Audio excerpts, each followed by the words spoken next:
Bonjour à tous et bienvenue ce matin sur Europe 1 jusqu'à 9h30 et sur CNews jusqu'à 10h30 pour l'heure des pros. Morte à 11 ans pour avoir croisé un homme de 23 ans qui sortait d'un jeu vidéo. Assassiné à 11 ans parce que l'homme avait essuyé une défaite face à l'écran. Parce qu'il ne supportait pas cet état de frustration. Parce que seule la violence répondait à son insatisfaction. Voici le scénario, l'hypothèse qui se dessine pour expliquer l'inexplicable. Un homme comme il en existe tant, hier comme aujourd'hui, un homme que la furie emporte et qui tue, sans mobile apparent.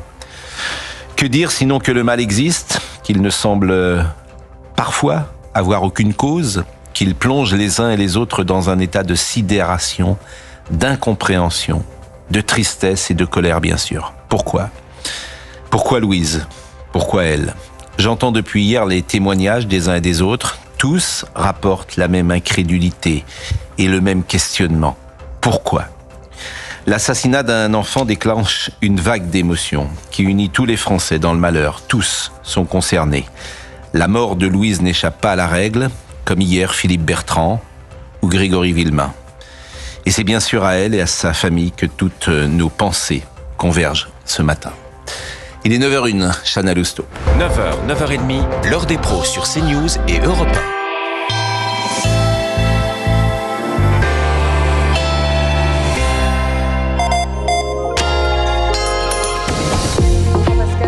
Tous, le principal suspect dans le meurtre de Louise est toujours en garde à vue ce matin. Sa culpabilité se précise. Son ADN a été retrouvé sur les mains de la collégienne. Cet individu, Owen L., âgé de 23 ans, habite dans le même quartier que Louise et sa famille, à Épinay-sur-Orge. Et selon une information du Parisien, il serait déjà connu de la justice, notamment pour avoir frappé sa propre sœur.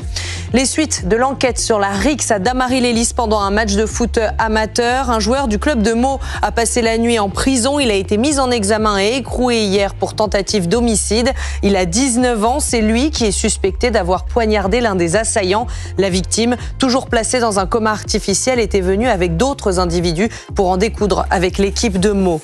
Et puis le projet de loi pour renforcer la sécurité dans les transports a été adopté hier soir à l'Assemblée. Le texte porté par le ministre Philippe Tabarot permet notamment aux agents de sécurité de faire des palpations ou encore aux contrôleurs de porter des caméras piétons. En revanche, la création d'un délit pour les individus qui commettent des incivilités à répétition a été rejetée. Députés et sénateurs vont maintenant devoir s'entendre sur une version finale du texte en commission mixte paritaire. Voilà pour l'essentiel de l'information. C'est à vous, Pascal. Merci beaucoup, Chana Lousteau. Sarah Salman est avec nous ce matin, comme Célia Barotte, Éric Nolot, Joachim Le Floch-Imad, Olivier Delagarde qui vient régulièrement nous voir. Et Jean Dorido, vous êtes psychologue et quand je dis expliquer l'inexplicable, est-ce que vous pourrez nous apporter quelques éléments de réflexion ? Je voulais qu'on commence cette émission par Naïma M. Fadel parce que son émotion finalement résume celle de beaucoup de personnes qui suivent cette affaire. Et hier soir, elle était sur le plateau de CNews avec Gauthier Lebray et elle a parlé comme une mère qui aujourd'hui est inquiète. Je l'ai jamais fait. Je l'ai jamais fait à tracer mes enfants. J'ai 4 enfants. J'ai ma gamine de 25 ans, je la trace maintenant. T'imagines ? T'imaginez ? Donc venir dire comme ça, d'une manière tout à fait détachée, on ne peut pas être détaché. Parce qu'aujourd'hui, dans notre pays, on est en insécurité. On a peur pour nos enfants. Moi, la petite Louise, ça aurait pu être mon enfant. Il y a quelques années, quand je l'ai laissé rentrer de l'école, en primaire déjà, ils allaient à l'école, ils rentraient de l'école. Là, j'ai une gamine de 25 ans que je géolocalise. Et elle le sait. Vous voyez ? Et je lui dis, tu prends un Uber. Le soir, quand tu as fini, à 11h, tu prends un Uber. Et je veux que quand tu rentres, tu me le dises. Et quand je m'endors, je me réveille pour regarder si ma gamine est bien rentrée à la maison. Voilà la situation dans laquelle on est aujourd'hui. Donc il faut savoir entendre cette douleur aussi, et notre peur. Et nos politiques doivent se saisir de tout cela. Et moi, le docteur Maurice Berger, je travaille avec lui, je le connais bien. Quand il me dit qu'il y a des gamins qui aujourd'hui tuent à 13 ans, 14 ans, et qu'on laisse faire, et ils s'attaquent, les gamins qui ont tué le petit Elias. Gamins qui ont tué le petit Elias. Récidivistes. Ils avaient déjà fait des agressions avec sûr. violence, extrême violence. Bien sûr. Et là, on leur dit, c'est pas grave, tu reviendrais. Mais comment? On peut pas il faut protéger nos enfants, les innocents. C'est eux qu'il faut protéger en premier. Évidemment, ce qu'on apprendra dans l'enquête, mais lorsqu'on apprend que ce jeune Owen avait déjà frappé sa sœur, ça pose toujours le même problème. Quelle réponse apporter à la violence des jeunes gens? Et c'est ça qui sera au cœur des conversations, sans doute, ces prochaines minutes. Mais Célia Barotte, où en est l'enquête ce matin? Je disais ce scénario qui se dessine avec ce jeu vidéo que les uns et les autres connaissent, qui s'appelle Fortnite. Fortnite, oui, voilà. C'est un jeu vidéo très, très connu. Alors, aujourd'hui, ce que l'on peut vous dire, Pascal, c'est que le jeune homme a commencé à s'exprimer, à s'expliquer. C'est pour cela aussi qu'il y a eu une prolongation de la garde à vue. Les enquêteurs essayent de faire pression sur lui afin d'avoir les réponses à toutes ces questions, notamment sur le mobile, retracer aussi son parcours pour savoir comment il a pris contact avec Louise lorsqu'elle rentrait du collège. En prolongeant donc sa garde à vue, les enquêteurs vont établir plusieurs pistes. Alors à ce stade, la thèse d'un crime de sexe est écartée parce qu'aucune trace de viol n'a été mise en évidence sur le corps de Louise. Le téléphone de Louise ayant été retrouvé, la piste d'un crime crapuleux également, c'est une piste qui n'est pas privilégiée. Et il y a cette autre piste donc d'un coup de colère suite à un échec sur le jeu vidéo. Et donc par colère, il s'est vengé et il s'est acharné sur le corps de Louise, puisque plusieurs traces de coups à l'arme blanche ont été retrouvées sur le corps de la jeune fille. Ce scénario, Jean Dorido, alors, je n'ai pas de statistiques, j'ai l'impression d'avoir jamais entendu une affaire comme celle-là. J'ai ce sentiment. Alors, c'était en fait Et je rappelle que vous êtes psychologue. Dans le déclencheur du passage à l'acte criminel, il y a énormément de facteurs qui peuvent intervenir. Maintenant, c'est un fait que le jeu, ça peut rendre fou. La littérature s'en est emparée il y a bien longtemps, Dostoïevski, Stefan Zweig. C'est un fait que quelqu'un qui joue toute la journée, qui, là, manifestement, de ce que l'on sait, là, à l'heure actuelle, de ce jeune Owen, c'est un garçon qui ne travaille pas, qui effectivement passe des heures considérables à jouer derrière son écran, qui va jouer dans un PMU. Donc, si vous voulez, il a 23 ans. Donc, l'enquête va déterminer ce qui a bien pu se passer pour comprendre. Maintenant, ça, c'est un fait.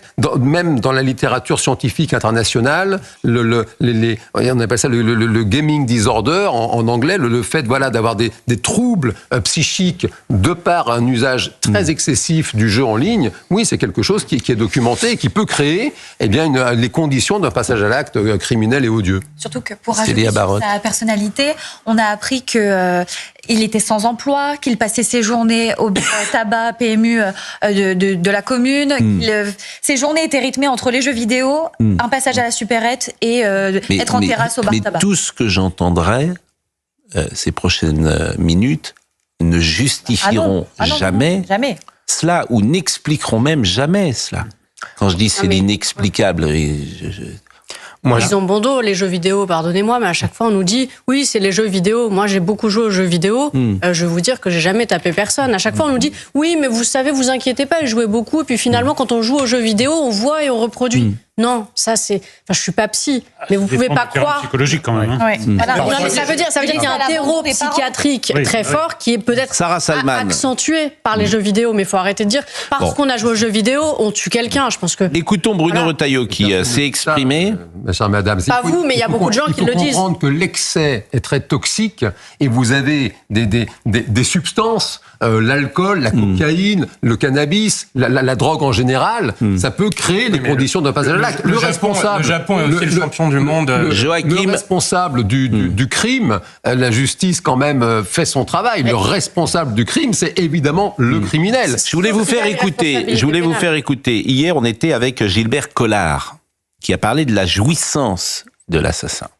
Et il a dit une chose que moi je n'avais jamais entendue. Il a été donc 50 ans, avocat. Aucun de ceux qu'il a défendus n'ont regretté leur geste, qui m'a sidéré quand il a dit ça. Donc je vous propose d'écouter Gilbert Collard. J'ai été amené dans ma carrière, vous en doutez, à fréquenter beaucoup de mineurs assassins. franchement, il n'y en a pas un qui regrette. Oui. On est d'accord, hein. J'ai Pas un qui regrette. Non, j'en ai pas vu un seul regretter. Pas un. Enfin, ils ont mis leur... Non, j'ai pas vu, on se rejoint, là, je veux dire. J'ai pas vu un seul assassin me dire « je regrette d'avoir tué ». Il n'y a pas Du reste, je vais vous faire une confidence, c'est ce qu'il y a de plus lourd à porter sur le plan humain. Alors on peut réécrire Jean Valjean, Les Misérables et tout ce qu'on veut, mais moi j'ai pas vu un meurtrier me dire « je regrette d'avoir tué ». Donc ils sont irrécupérables. Ils sont très très dangereux, oui. Parce que vous le disiez tout à l'heure, il y a un plaisir de tuer. Voilà, ça, on n'ose pas le dire, on n'ose pas le raconter. Donc ils sont irrécupérables. Moi je le pense, oui. On n'ose pas le raconter, mais il y a une jouissance. Donc il faut protéger la société. Du crime, mais ça, on a peur de le dire. Le psychologue que vous êtes, quand il entend cela, qu'est-ce qu'il en pense ?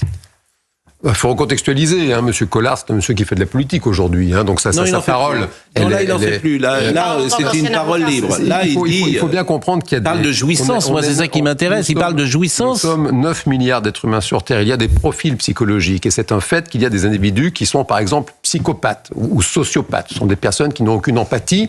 Et parmi ces personnes, vous pouvez trouver, ça aussi, c'est entre 1 et 2 personnes sur 100, donc c'est pas zéro du tout, des personnes qui ont un profil sadique, qui ont plaisir à faire souffrir. Ça existe, c'est un fait. Nous ne vivons pas chez les bisounours, c'est une réalité. Et donc vous allez trouver, et dans cette proportion de personnes sadiques, il y a des personnes qui ne vont jamais passer à l'acte et qui vont s'exciter de leur fantasme. Et vous avez des personnes qui vont basculer dans le passage à l'acte criminel. On a connu jadis Michel Fourniret et sa compagne Monique Olivier, qui manifestement prenait un vrai plaisir dans l'acte criminel. Éric Nolot, cette mort de Louise, est-ce qu'elle a, selon vous, des responsabilités politiques ? Est-ce que la société est engagée dans cette mort-là ? Ou est-ce qu'il y a une forme de fatalité du mal qui existe dans toute société et qu'au fond, cette responsabilité de la société n'est pas forcément engagée ? Et c'est une question... évidemment, qui nous intéresse fortement. Le mot le plus important pour moi, c'est le mal avec un M majuscule. Il y a quelque chose d'inexplicable, il y a quelque chose d'énigmatique.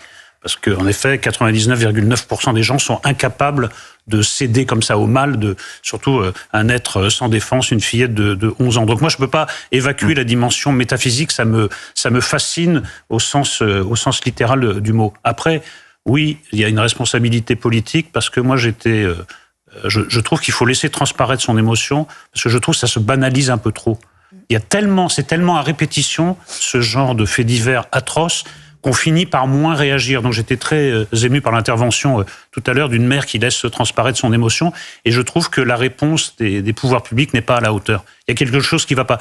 Il y a un dérèglement, ça nous est rappelé de manière très très régulière à chaque nouveau meurtre, et je trouve que la réponse politique et même au niveau de toute la société est très insuffisante. Relire l'appel de la forêt de Jack London, me dit Donna Vidal-Revel d'Europe 1. Moi, je suis assez mal à l'aise avec cette Olivier affaire. de Lagarde. Je crois qu'on est quand même parfois face à des faits divers purs, c'est-à-dire des faits divers qui ne donnent pas véritablement de signification à ce qu'on est en train de vivre à l'instant T. Alors effectivement, on peut peut-être dire, ça a tendance à se reproduire. Je n'ai pas les chiffres exacts. Je ne sais pas s'il y a aujourd'hui plus d'assassinats comme ça totalement gratuits qu'autre chose. On peut accuser les jeux vidéo, certes, mais des gens qui font trop de jeux vidéo, il y en a quand même énormément. On peut dire c'est quelqu'un qui va trop au bistrot, mais si on doit chercher les gens qui sont trop au bistrot en France, on va trouver du monde, là encore. Je me demande si on n'est pas là face à ce que Éric parlait, finalement, et le mal avec le M majuscule, c'est-à-dire que depuis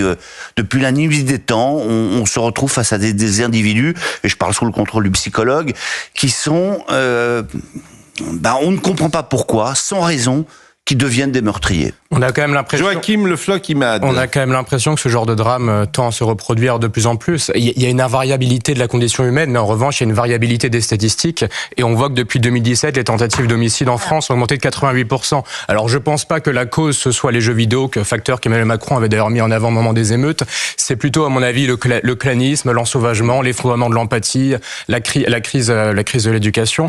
Et d'ailleurs, sur les jeux vidéo, je rappellerai juste que le Japon est le pays champion du monde en matière de pratique de jeux vidéo, et c'est aussi un des pays où la délinquance et la violence sont les moins élevées. Alors, je voulais qu'on écoute Bruno Retailleau qui a pris la parole ce matin. Bruno Retailleau, d'ailleurs, je ouvre une parenthèse, qui a annoncé qu'il se présenterait à la présidence des Républicains. Je referme la parenthèse, parce que ce que vous allez entendre là concerne évidemment la mort de Louise. Je pense que le coupable a été arrêté. Vous me permettrez quand même de saluer les forces, notamment de sécurité, les policiers, puisque en un peu plus de 48 heures simplement, le coupable pourrait avoir été confondu, si j'en juge par les traces de l'ADN, par un certain nombre d'autres indices. Je veux vraiment les féliciter. Ils font un travail vraiment difficile. Vous êtes sûr que le coupable a été arrêté ? On n'est jamais sûr. Ce qui est intéressant dans ce que dit Bruno Retailleau, Célia, ce qui est intéressant, c'est que je faisais le parallèle tout à l'heure avec l'affaire Grégory. L'affaire Grégory, à l'époque, il n'y a pas de caméra de surveillance et il n'y a pas d'ADN. Donc, 50 ans plus tard, on ne sait toujours pas qui a tué Grégory. Là, en 24 heures aujourd'hui, ou 48 heures, il y a des caméras vidéo qui identifient, si j'ai bien compris, un garçon avec une casquette et une doudoune qui sera reconnu par des témoins et même par sa sœur, si j'ai bien compris, sa propre sœur. Et vous avez l'ADN qui parle. Oui. Donc vous avez deux éléments techniques. D'ailleurs, les caméras de surveillance parfois sont contestées dans certaines villes. Et on voit bien quand même toute leur utilité. Dans la rapidité d'investigation. Et effectivement, aujourd'hui, les enquêteurs peuvent agir avec des éléments, alors qu'avant, c'était plus compliqué. Oui, c'est pour ça que le temps de l'enquête est aussi très important dans les premiers jours pour retrouver et le corps de la victime et aussi de faire des auditions, des interpellations pour avoir des prélèvements ADN, les confondre aussi avec ceux qui ont été relevés sur le corps de la victime. Et on voit qu'avec toutes ces nouvelles technologies, on peut aussi anticiper les investigations et avoir aussi un faisceau d'indices plus important pour présenter quelqu'un devant un juge. Bon, Monsieur Dorido, vous êtes psychologue, vous recevez dans votre cabinet, j'imagine, des garçons, des jeunes, des filles de tous âges, bon, et notamment des jeunes, par exemple. Bon, ça fait combien de temps que vous êtes psychologue ? Plus de 20 ans. Plus de 20 ans. Est-ce que vous voyez, parce que c'est toujours les mêmes questions, est-ce que vous voyez une évolution ? Est-ce que vous voyez un ensauvagement ? Est-ce que vous voyez des jeunes gens qui sont différents de nous ? C'est-à-dire que nous, on a été élevés sans images vidéo, quasiment, sans jeux vidéo, plus exactement. Nous avions un rapport au sport qui était différent, parce qu'on en faisait sans doute davantage. On était moins devant les écrans, bien évidemment. On avait un rapport à la lecture qui était également différent. À la solitude, qui était différent. On était capable de s'isoler pour lire. Aujourd'hui, c'est plus compliqué. À la frustration. À la frustration, sans doute. Donc, on a été élevés. Notre chance, c'est qu'on a eu des parents qui nous ont élevés. Voilà. On les remercie, d'ailleurs. Et notre marge de manœuvre, parfois, que serions-nous si nous n'avions pas eu ces parents-là ? Nous sommes d'accord. Donc, est-ce que vous voyez un changement ou pas en 20 ans ? Et c'est ça qui est intéressant. Bien sûr qu'il y a un changement. Il y a un changement mécanique. Il y a un changement des réseaux sociaux qui n'existaient pas il y a 20 ans. Il y a un changement sur... Oui, je vous parle des jeunes. Est-ce que sur l'autorité, par exemple... Moi, j'ai eu un jeune qui a dépensé tout son prêt étudiant sur des paris en ligne, par exemple. Voilà. J'ai eu le cas d'un jeune qui a dépensé, c'est pas quelqu'un de très argenté, plus de 50 000 € sur des paris en ligne. Vous voyez, pris dans la mécanique du jeu. Je reviens sur le jeu vidéo parce que je vois, et ça me touche évidemment par mon métier, une espèce de réaction comme ça. J'ai joué aux jeux vidéo, je n'ai jamais tué personne. Heureusement, ma chère madame, que vous n'avez jamais tué personne. Quand il y a un passage à l'acte criminel, il y a évidemment Restez sur ma question. Je reste sur votre question. Oui, je veux savoir si les jeunes évidemment, en 20 ans, mon cher Pascal Praud, la société change et donc évidemment que mécaniquement, la jeunesse change. Quand vous relisez Platon, il vous explique déjà que les jeunes ne sont plus ce qu'ils étaient. Donc très immodestement, au niveau de Platon, vous voyez, donc oui, ça change mécaniquement. Qu'est-ce qui a changé ? Ça a changé déjà la situation, le contexte a changé. Vous voyez, cet objet que nous avons tous là autour de nous n'existait pas il y a 20 ans. Oui, Pascal mais les conséquences... Donc, quand vous êtes psychologue, et merci de rappeler que c'est mon métier, vous êtes soumis avant tout au contexte qui vous entoure. L'idée que la personnalité déciderait du comportement d'un individu, c'est une idée qui est illusoire. La psychologie moderne a montré que c'est la situation dans laquelle se trouve un individu qui prédit son comportement. Stanley Milgram a même démontré que n'importe qui pratiquement peut se transformer en tortionnaire. Quand vous vous y prenez bien, quand vous le mettez dans le bon contexte, et Hannah Arendt, Banalité du mal, etc. On va pas en faire des heures. C'est la fameuse séquence de Icomicard. Icomicard, Yves Montand, Henri Verneuil, voilà, dont on salue la mémoire. C'est exactement ça. Donc, si vous voulez, quand vous êtes devant un passage à l'acte qui nous abasourdit tous, qui vous sidère, Un gamin de 23 ans qui tue une fillette dans une sauvagerie inouïe. Et manifestement, le premier élan, c'est de comprendre, et votre journaliste l'a dit, pas de mobile sexuel, pas de mobile crapuleux, donc chacune et chacun essaye de comprendre. Et là, la première chose à faire, c'est de regarder, certes, la personnalité de l'individu, peut-être est-il psychopathe, peut-être est-il en train de déclarer une maladie psychique qui pourrait un jour déclarer son irresponsabilité pénale, et puis peut-être que pas du tout. Peut-être c'est une personne qui n'est pas du tout malade au sens psychiatrique. Et là, vous regardez, est-ce que tous les facteurs de risque... J'entends la responsabilité des parents. Ah évidemment qu'il vivait chez ses parents à 23 ans. Donc évidemment, vous l'avez dit vous-même, Pascal Praud, très justement, évidemment que encore une fois, la situation, le contexte, le cadre dans lequel une personne grandit, c'est essentiel justement à sa structure psychique, à justement ce que jadis les anciens appelaient le surmoi, ce qu'on appelle aujourd'hui des normes sociales. Nous avons chacun une espèce de structure avec un périmètre. Qu'est-ce qui est autorisé ? Qu'est-ce qui est au bord ? Et puis qu'est-ce qui est interdit ? Éric Nolot l'a dit, le mal avec un grand M. Je veux pas faire du prosélytisme, tu ne tueras point. Ça a plus de 4000 ans, c'est quand même la base, quand on est ensemble, de ne pas se tuer les uns les autres. Non mais, moi, ce qui me surprend, c'est la réticence à vouloir établir le lien entre certaines évolutions de la société et des comportements délinquants. Parce que moi, j'ai commencé par le mal, mais j'ai ajouté autre chose. Il faut quand même analyser ce qui se passe. Écoutez, les jeux vidéo, moi, ça me semble pas tout à fait anodin. Vous passez votre journée à flinguer de manière virtuelle des gens. Facile. Non mais, je trouve, l'effondrement du niveau scolaire et intellectuel, l'effondrement du niveau d'empathie, l'impossibilité de supporter la moindre frustration chez les jeunes et l'hyperviolence et le comportement. Excusez-moi, moi, je pense pas que c'était comme ça dans mon adolescence. Par exemple, le port du couteau, maintenant, c'est un prolongement de la main. Tout le monde se balade avec un couteau. Dans le métro, à l'école, si bien que maintenant, il y a une proposition Les blousons noirs, c'est quand même... Mais les blousons noirs, ils n'étaient pas à l'école, cher ami. Ils n'étaient pas à l'école. Il n'y avait pas le ministre de l'Éducation nationale qui disait que tout porteur d'un couteau doit passer en conseil de discipline parce que la question ne se posait pas. En tout cas, pas à mon époque. Écoutez, vous pouvez me dire ce que vous voulez. On ne se baladait pas avec un couteau en classe. Et on ne se baladait pas dans un couteau. Les 400 coups, ça n'a rien à voir. Non, mais franchement, c'est un film que je connais bien et je veux dire, les 400 coups, le prof, il donne des tannés à Jean-Pierre Léo et il le met au coin et il moufte pas. Il sort pas son couteau, Jean-Pierre Léo. Pas pour d'un couteau. Et voilà. Donc, moi, je trouve qu'on devrait analyser ça jusqu'au bout. Il y a un dérèglement de la société, donc un dérèglement de la délinquance. Le carillon, et on sera avec Audrey Berthaud après, qui est sur place, bien sûr. Je salue évidemment notre ami Thomas Hill, je le remercie. Bonjour Pascal. Grave, dramatique que nous traitons. La vôtre sera peut-être plus légère dans quelques instants. On va se demander si vous pourrez être remplacé un jour par de l'intelligence artificielle. Et ça me paraît difficile. Ça me paraît difficile. Ça me paraît difficile. Ça me paraît difficile. Allez, à tout à l'heure Pascal. 9h30, 11h. Europe 1, Culture Média. Thomas Hill. On vous a encore préparé une belle émission ce matin pour Culture Média. On parlera notamment de cet appel des artistes à réguler l'intelligence artificielle. On sera avec une avocate spécialisée. Le Robin des Bois, Maurice Barthélémy, nous rejoindra pour son film Tout le bleu du ciel qui fait un carton en ce moment. Et puis Yuri Buenaventura va venir chanter dans ce studio. Il fait son grand retour en France. À tout de suite. 9h30, 11h sur Europe 1. Culture Média.